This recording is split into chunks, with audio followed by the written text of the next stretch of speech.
Hello, I'm Siobhan Pearce, the Education Officer at the National Museum of Ireland for Archaeology and Natural History. I would like to welcome you to this pre-recorded online talk, Glendalough, Making Places with Objects, which is inspired by the exhibition Glendalough, Power, Prayer and Pilgrimage that displays the archaeology of the valley. This pre-recorded online talk will introduce you to the objects on display in the exhibition and enable you to appreciate the unique history and the archaeology of this famous site. This talk will be given by the exhibition's curator, archaeologist Matthew Seaver of the Irish Antiquities Division of the National Museum of Ireland. So I'll now pass you over to Matthew Seaver. Hello. In 640 AD, a letter penned by Pope John IV made the long journey from Rome to a number of Irish churches. The messenger made their way through the woods and into the western flank of the mountains in what is now County Wicklow to deliver it to the church and settlement at Hollywood. It expressed the increasing concern over the calculation of the date of Easter in Ireland, which involved complex mathematical calculations and placed the festival after the Jewish Passover. Despite being a mere 20 kilometres further east across the Wicklow Gap, the church site at Glendalough, whose founder Kevin had died 24 years earlier, didn't even figure in the message. By the 8th or 9th century, the Stowe Missal, a manuscript of litanies for the Mass written in Laura, County Tipperary, specifically mentions St. Kevin twice in processions for baptism, the Easter Vigil, the blessing of candles, showing the growth of Glendalough. 500 years later, the most powerful clergyman in Leinster, Archbishop St. Lawrence O'Toole, former abbot of Glendalough and brother-in-law of the famous Leinster king Diarmid MacMurrough, spent his Lenten penance, the fasting and reflection before the Christian celebration of Easter, in St. Kevin's Bed, a small and difficult-to-access cave associated with Glendalough's founder. Glendalough was now a place directly concerned with scholarship, as evidenced by a manuscript with mathematical abacus calculations containing marginal notes lamenting the death of a Glendalough abbot in 1106. Glendalough's rise to prominence involved careful use of the story of its founder, using churches, natural places, and portable objects to connect the valley with the outside world. By the 12th century, Glendalough included at least 5 churches, a round tower and a gatehouse clustered around the lower lake, and 2 churches and other monuments at the upper lake, threaded together by stone crosses and cemeteries. This was alongside mills, houses, and craftworking sites, which have been revealed by some excavations. It showed a big investment in the 11th to 12th century by bishops and abbots who were supported by regional and national Irish kings. Glendalough had become the centre of a large territory who looked to its leaders for guidance. Travelling to remote places was very important in the early church. However, making long journeys in early medieval Ireland outside your home kingdom was unusual for people who weren't at an elite level. Being set adrift or banished was a punishment in early Irish law, separating you from your interlocking king, and church, and made you illegal in a new land. Seeking exile overseas and renouncing your life was the most important marker. Peregrinus, a stranger who was considered equivalent to a bishop or a king. Ireland was viewed at the very western edge of the Christian world. Travelling to remote places or islands within Ireland provided another way of achieving this exile. The later lives of St. Kevin say that he sat in cross vigil in his wattled hut for Lent, when a blackbird built a nest in his hand, immortalised by Seamus Heaney in his poem. The stories told in the Latin and Irish lives of St. Kevin, which were told and rewritten over many centuries, tell of his life in a remote cave and rock, taming the wilderness, and the appearance of an angel who asks him to found a city at the lower lake.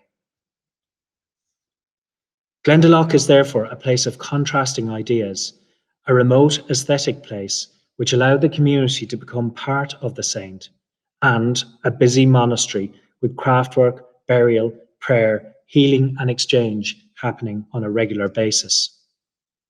The idea of the changes in journeys between places and faith can be seen through objects found at Glendalough, whether by chance or through archaeological excavations, which form the centre of a new exhibition, Glendalough, Power, Prayer and Pilgrimage at the National Museum. Within less than 200 years, the relics of St. Kevin were taken on a journey around the large territory which looked towards Glendalough as its spiritual centre. We don't know what these relics were, but key portable symbols of the monastery's power of bishops and abbots were objects like handbells and croziers. The earliest object which relates to these journeys is a bronze-coated iron handbell, which dates to the 7th and 8th centuries AD. This bell was found within the ruins of a church at Continental, County Wicklow, in the 19th century, and was recently kindly donated to the museum by the Archdiocese of Dublin. These objects were very important symbols in the early church. They were rung to mark intervals for prayer and for funerals, and also to mark the territory of the church. This bell was found in a grave along with a glass vessel which is no longer extant, and other objects. These early bells marked time and boundaries and could be used for other things like swearing and cursing. We know that there were early bells at Glendalough because they're mentioned many times. Cormac Burke, in his new book, published by the National Museum of Ireland, mentions a number of bells connected with Glendalough. The most important was a bell given by St. Kieran of Clonmacnoise as a symbol of their alliance, and stresses their use in gift giving. In the mid-10th century, there was a dual abbot representing both of these important monasteries. Another bell was associated with St. Bairoch, who spent time at Glendalough, and was rung by this saint to mark the boundaries of the monastery and to cast out demons. Bells such as these were powerful and were later enshrined in reliquaries. The healing power of a Glendalough bell is mentioned in the Irish Lives of St. Kevin as a cure for tuberculosis and ulcers. Temple itself is a church foundation of unknown origin. The use of the name Temple suggests a 12th century foundation, but it may have had an earlier name. The bell may well have been a gift from Glendalough to a church site under its influence. The making of iron handbells required resources: iron ore, charcoal, clay, copper, and a skilled smith. Such bells were made at ecclesiastical sites, as can be evidenced from excavations at Clonfad in Westmeath, where the remains of an early medieval brazing workshop has been found. Archaeological excavations at the Upper Lake in Glendalough by the School of Archaeology UCD uncovered a ditched enclosure encircling the stone enclosure known as the Cahir. The ditch here revealed charcoal and ironsmithing heart cakes resulting from working with iron dating to the 5th or 6th century AD. This shows the presence of a smith at the earliest stages of the ecclesiastical settlement at the Upper Lake, and reflects the chronology mentioned in the annalistic record of the saint's death. Bullion stones, which you can see on the right of the picture, are often present at ecclesiastical sites, and were thought to have been used as mortars for the crushing of ore, and the site of the 7 fonts at Glendalough has a particularly large concentration of these monuments. A further symbol of the power of the bell can be seen in stone at Glendalough itself. A plaster cast donated by Sir William Wilde, father of Oscar, has been carefully restored and exhibited at the National Museum, and it presents a copy of a stone which was found near the building known as the Priest's House. This depicts a kneeling figure with a bell and a standing figure with a crozier. It is likely to have been a tympanum over an elaborate doorway.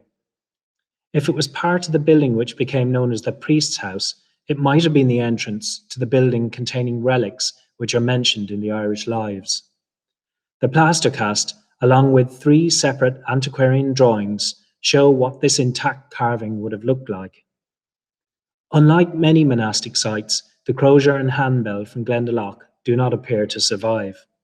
The plaster cast shows the relationship between these objects and the figures holding them, and potentially the subjugation of these figures to a higher power who is enthroned. The large collection of over 100 early medieval grave markers and stone crosses show that commemoration of death was also an important part of life in early medieval Glendalough. Burial at Glendalough was seen as very important, with the Félire Aingasa, written around 800 AD, calling it the cemetery of the Western world, contrasting it with the ancient Irish Iron Age ceremonial centres, which were now silent. People from the wider network of churches and settlements in Leinster, which looked to Glendalough, were clearly looking to be buried there for a desire to be buried close to the saint. In common with many ecclesiastical sites, the Vikings sought plunder in the form of precious objects and people.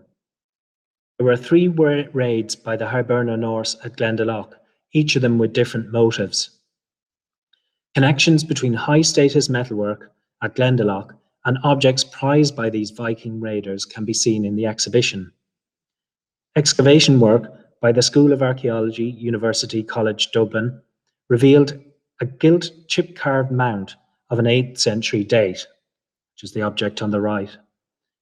Objects like this were highly prized by Norse raiders and were part of ornate, high-status horse harnesses, like those associated with the famous burial of a horse at Athlumley, County Meath, and in burials in Norway, such as the elaborate horse harness found at Gaussel.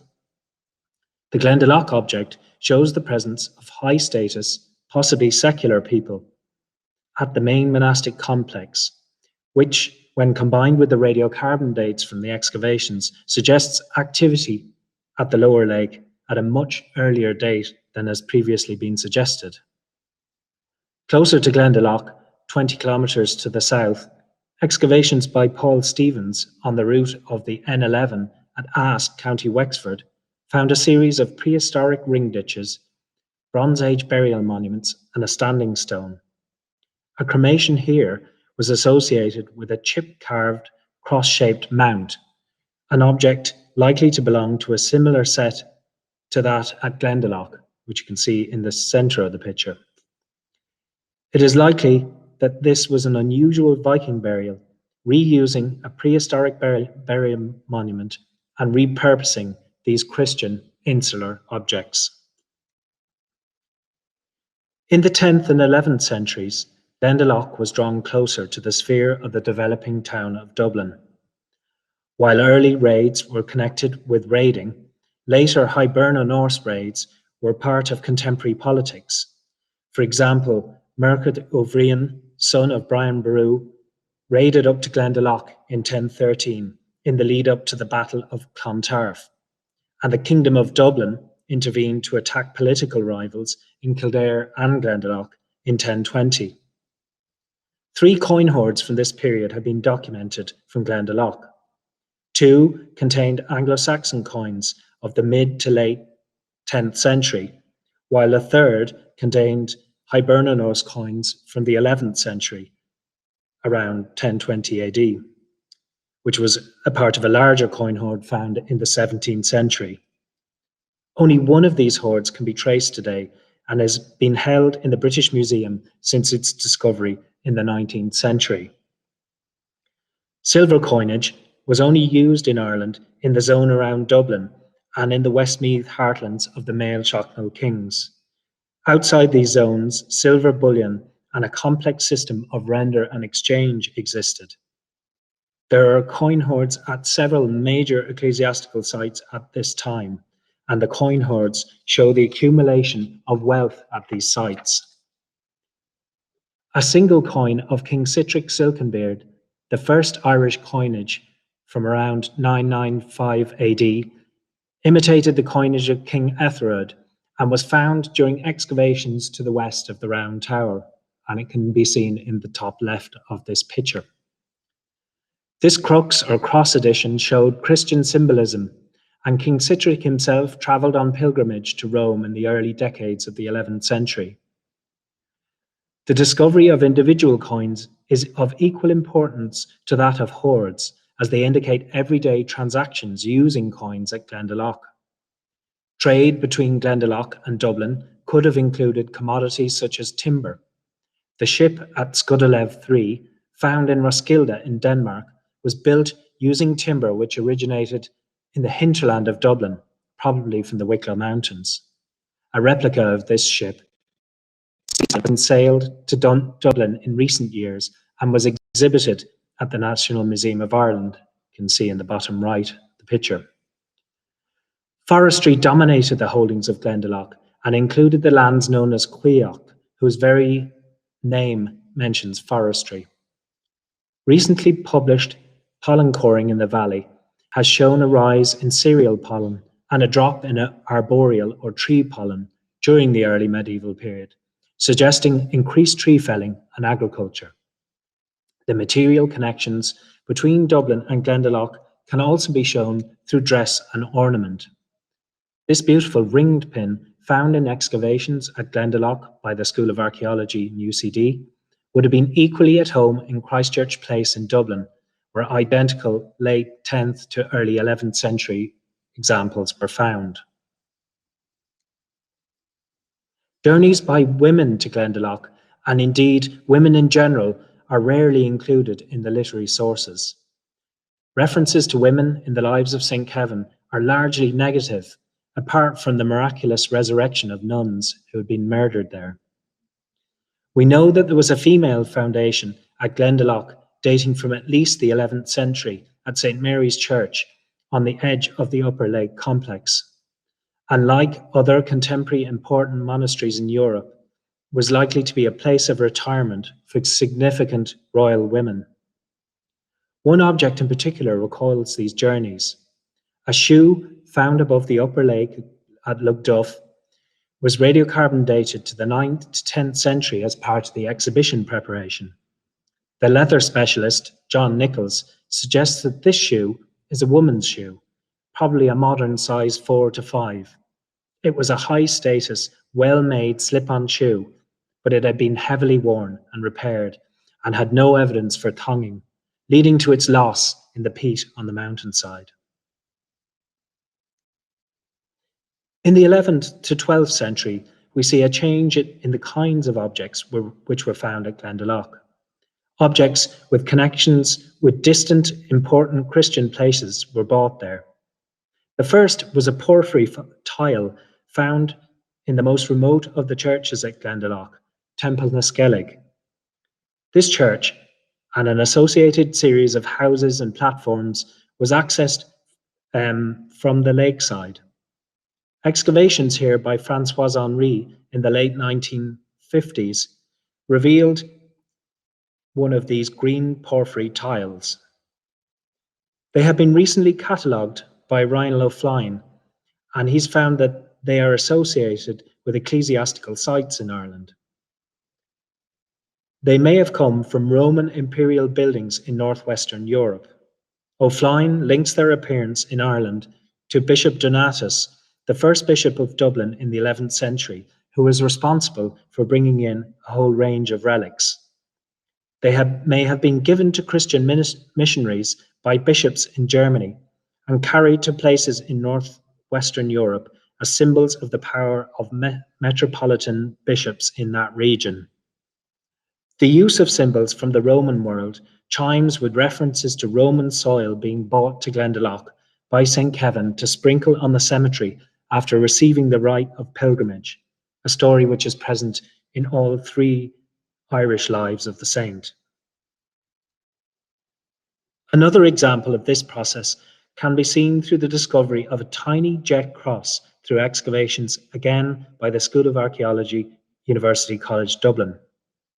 This cross has a small hole for perforation and small cup marks filled with tin. These crosses were recently studied by the scholar Elizabeth Pearce, who pointed to their source at Whitby in Yorkshire.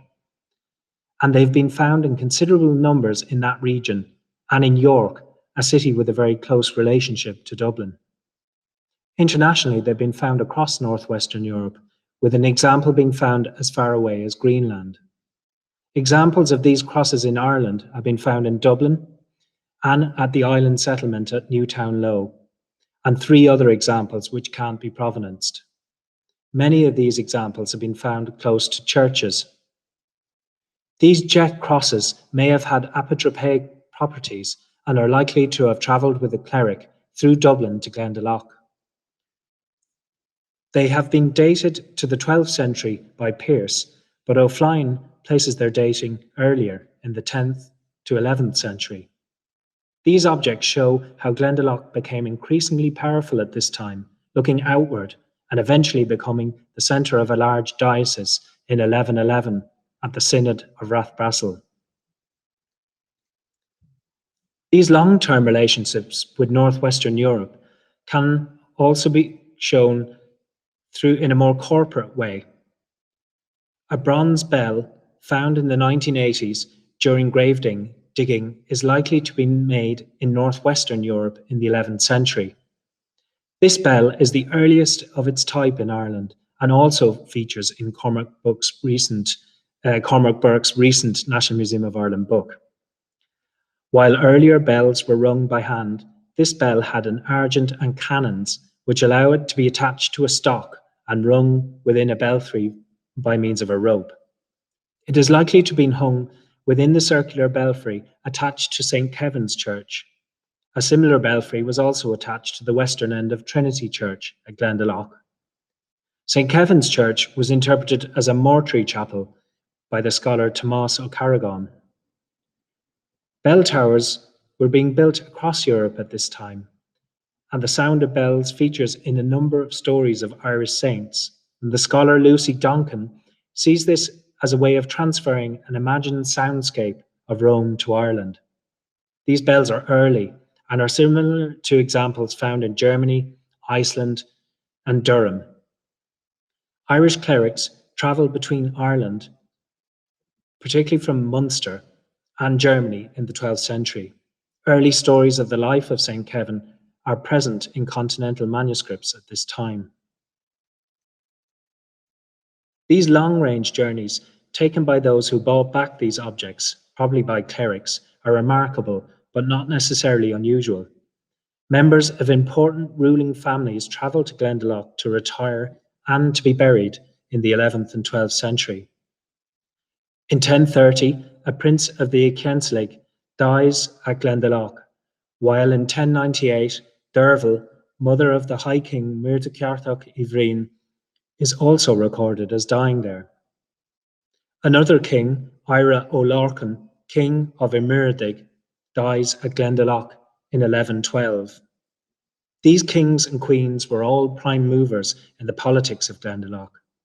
The later versions of the Lives of St. Kevin talks about the importance of undertaking pilgrimage to Glendalough to gain indulgences, comparing visits to journeying to Rome. The main routeway from Kildare was the Wicklow Way, a route which followed a natural break in the mountains. While a natural routeway, this path was managed over time with areas of deliberate road surfacing and was marked by wayside road markers, natural places, and church sites. The archaeology of this route has been discussed previously by scholars like Liam Price and more recently by Louise Nugent. It is difficult to know when pilgrimage by larger groups of people were popularised. St. Lawrence O'Toole, Abbot of Glendalough and subsequently Archbishop of Dublin, introduced the Augustinian order to St. Saviour's in Glendalough in the 12th century, who heavily promoted pilgrimage to the cult of relics. Archaeological excavations and chance discoveries have helped us understand when these journeys were taking place. Excavations at the church and enclosure at Temple Teenon, at the edge of the routeway by the School of Archaeology, University College Dublin, uncovered mainly 13th century artefacts, with the exception of a lignite bracelet, which perhaps suggested an 11th century date. You can see those excavations on the right of the picture. Two small excavations were also carried out on the surface of the route, one of these by the National Museum of Ireland. A copper alloy 17th century token was recovered and is featured in the exhibition, but the work gives no sense of when the road was being constructed. You can see it here on the left of the picture. A radiocarbon date from peat underneath another section of the road, excavated at a later stage, revealed a Bronze Age date, so not providing a date for the construction of the road itself. The most recent evidence comes from a leather shoe found by a walker on Mullacleavon Mountain, high above the road, above the church at Temple Teenon. This revealed a radiocarbon date obtained as part of the exhibition preparation, which has a median in 657 AD. These investigations show early medieval travellers along and close to the route. But what about the date of the monuments which mark it? Comparing two objects from the Glendalough exhibition offers a clue to the dating of one of the most significant monuments found along the route. The Hollywood or Labyrinth stone stood for many centuries at Lochstown Lower Townland on St. Kevin's Road in the Wicklow Gap close to Blessington. Taken into the National Museum in 1925 for safekeeping, this stone, which you can see on the left of the picture, is now on loan to the Visitors Centre in Glendalough. The stone has intrigued scholars who debated whether it was Bronze Age or early medieval in date. Scholars such as Peter Harbison have cited other examples in Ireland and abroad which suggest that labyrinth stones are of early medieval date. In Christian art, the labyrinth is seen as the difficulty of finding a straight path through a circuitous route. A 7 concentric line labyrinth was the usual form used in art history between the 4th and 9th century, while an example at Cashel in Tipperary has an 11 concentric labyrinth which appears to be 11th or 12th century in date. A boulder close to the labyrinth stone in Lochstown Lower was inscribed with an unusual form of cross, an incised cross within expanded circular terminals, which you can see on the right. In the early 20th century, Orpen and Bremer debated in the pages of journals whether this cross was a Christian motif or part of Bronze Age rock art, as its date would add strength to the dating of the nearby labyrinth stone. Orpen argued that the cross terminals represented the jewelled terminals of crosses.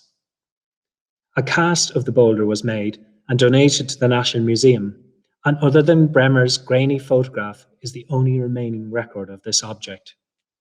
This cast and its frame were cleaned and restored for the current exhibition. Back at Glendalough, the excavations by François Henry excavated the remains of a small rectangular house, probably timber built, below the main platform at Temple Skellig. It had a central hearth and can be compared to buildings in Hiberna North, Dublin. And it's reconstructed here in this wonderful reconstruction drawing by Aoife Patterson on the left of the screen. Close to the back wall of the house, excavators found a broken disc-headed pin. This silvered pin had a cross on the pin head and a Maltese cross on the reverse and fret patterns on the sides. Ryan O'Flynn examined the pin as part of a project to publish Henry's excavations, which will hopefully be concluded this year. He traces the ancestry of this pin type and compares it to well-made examples, such as an example from Clonmacnoise. He suggests that these pins are pallium pins for pinning the pallia, garments of high-ranking ecclesiastics, like bishops. Deeply incised into the shaft of this pin was a distinctive cross with circular terminals, which you can see in close-up at the bottom right of the picture here. This pin form can be convincingly dated to the 11th century AD. The unusual cross form and comparison between these two objects shows the interplay between people, prayer, and landscape. The placing of this symbol on a rock close to the labyrinth stone links this location to high-ranking church figures carrying out acts of devotion at one of the most remote locations in Glendalough, and suggests by this date in the 11th century, the route was being further developed for pilgrimage. By the time that St. Lawrence O'Toole had completed his Lenten penance, the times were changing significantly for Glendalough. From 1152, Glendalough became part of a larger archdiocese of Dublin, and in 1154, O'Toole was made its archbishop, the first non-Osman or Hiberno Norse person to hold the title. The Anglo-Normans, when they arrived, increasingly wished to control the diocese from Dublin, and in 1240 achieved their ends, ending the presence of a bishop at Glendalough. This was by no means the end of Glendalough's story, and the buildings, sources, and objects in our exhibition show the evidence for that story to continue as a series of priories and a centre for Gaelic resistance to Anglo-Norman lordship. We'd invite you to join us in the Museum of Archaeology, Kildare Street, as soon as it reopens, and in the meantime, we'd invite you to view the digital resources on our website and look forward to some exciting new video resources for secondary school students, which are based around the exhibition and will be launched in the coming months. Throughout this talk, you'll see how important scholarship on the National Museum's collection has contributed to our growing understanding of this important place. In particular, we'd like to thank the School of Archaeology, University College Dublin, whose ongoing excavations have revealed so much, the Discovery Programme, the National Monument Service, and the Office of Public Works, and our colleagues in the National Parks and Wildlife Service. We're also very grateful to the local community, particularly the Glendalough Heritage Forum, who have supported the project from the start. I'd like to thank all my colleagues in the National Museum of Ireland, particularly my colleagues in Irish Antiquities and Conservation, especially the keeper, Maeve Sikora, Richard Weinacht in Photography, Siobhan Pearce and Patricia Ryan in the Education Department, and Gavin Woodruff in IT, who have facilitated the recording of this talk. Thank you very much for listening. Thank you, Matt, for that very insightful and informative talk. And you've taken us through all the up-to-date research about Glendalough and the many different organisations, both research and government, that have worked together to explore the archaeology and history of the site and to protect it. And also the work of the local heritage groups and community groups, the heritage officer there and the Glendalough Heritage Forum, and I know ICANN as well, the Museum's ICANN project also supported their work and their website. I suppose the curators, like yourself, Matt, are also continually analysing and researching the objects and drawing together that new information and bringing it into the exhibitions. And I hope everybody will be able to visit the museum when it reopens and see the exhibition. You also mentioned the new schools resources that we're developing for post-primary schools, and they're for junior cert students. And again, we hope that they will be released in the coming months. I would say if people keep an eye on the museum website and also Facebook and the YouTube channel and Twitter account, you'll get updates about the museum developments and what's happening here in the future, and also forthcoming lectures. And we will have a lecture series in the autumn, which will include more information about early Christian handbells and by Cormac Burke. So thank you, Matt.